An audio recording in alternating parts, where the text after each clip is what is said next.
Maalab na Women's Month, Pilipinas. Malayo man ang West Asia sa atin, malaki pa rin ang epekto ng panggagera ng US at Israel sa Iran. Una na rito ang higit 2 milyong OFWs sa Middle East na kumakaharap ngayon sa pangamba. Mahigit 1,000 OFWs na nga ang gusto nang umuwi sa Pilipinas mula nang sumiklab ang tensyon sa rehiyon.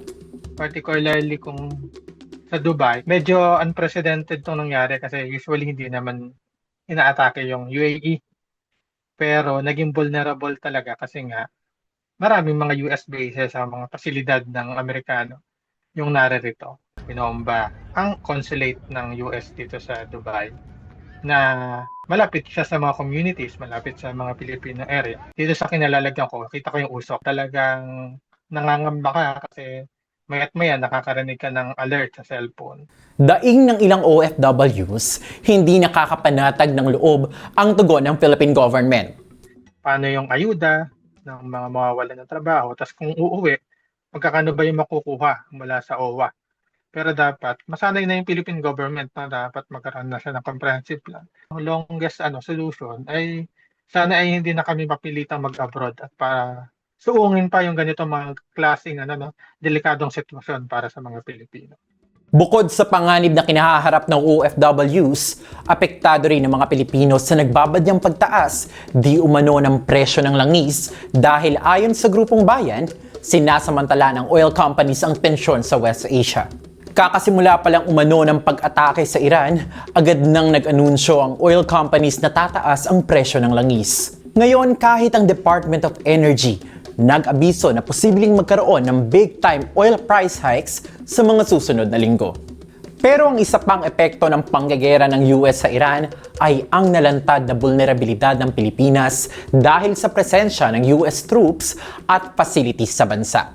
Ang aral mula sa nangyayari sa Iran, ang US maraming kaaway, maraming rival sa iba't ibang panig ng mundo, kabilang dito sa Asia-Pasipiko. Anumang escalation, intensification ng tension dito sa panig ng mundo, maaring maapektuhan, madamay ang mga Pilipino dahil meron tayong mga EDCA at US military facilities sa iba't ibang panig ng bansa. Ang EDCA o Enhanced Defense Cooperation Agreement ay isang military agreement sa pagitan ng US at Pilipinas. Pinahihintulutan ito na magtayo ng US military facilities sa iba't ibang bahagi ng bansa na walang bayad at nasa kontrol ng Amerika. Sa ngayon, mula sa 5, mayroon ng 9 na EDCA sites kabilang ang Cagayan Valley, Nueva Ecija, Pampanga, Palawan, Cebu, Cagayan de Oro at iba pa. Ayon sa grupong bayan, nakakabahala ang lumalaking presensya ng US military sa bansa na lalong tumitindi sa panahon ni Pangulong Marcos Jr. Bukod sa EDCA, pinayagan niya ang expansion ng US military sa iba't ibang panig ng Pilipinas kahit hindi EDCA. Sa Batanes, may Naval Training Facility. Ang Subic, hindi naman yan EDCA pero nandyan ang US Marines. Ang Lawag Airport, dyan nilagay ang Typhoon missile noon. In fact, sa loob mismo ng Camp Aguinaldo, merong Combined Coordination Center between Philippine and US military. Kaya practically, ang Pilipinas kinonvert bilang isang malaking EDCA site. Bakit nga ba tila kabi-kabila ang ginigera ng US sa mundo? Bago pa kasi ang agresyon sa Iran, matagal nang nag-uudyok ng tensyon ang US sa iba't ibang rehiyon kabilang na ang Asia-Pasipiko. Ang US ay isang imperialistang kapangyarihan pero kumakaharap ng matinding krisis. Ang kanyang ekonomiya ay kumakaharap ng maraming pagsubok din.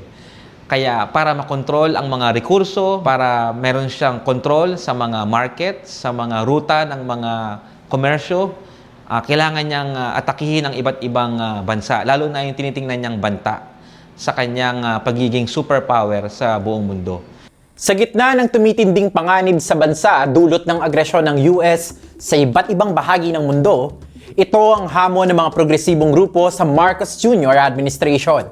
Hinahamon natin ang pamahalaan ni Marcos Jr. na tumindig para sa independent foreign policy. Dapat unahin ang interes ng mga Pilipino at ng Pilipinas. Kaya dapat, sa kagyat, kondinahin ng gobyerno ng Pilipinas ang atake ng US sa Iran, mabilis na aksyonan ang pagbigay ng tulong sa mga Pilipinong apektado sa krisis sa West Asia, At higit sa lahat, dapat alisin ang ating vulnerabilidad.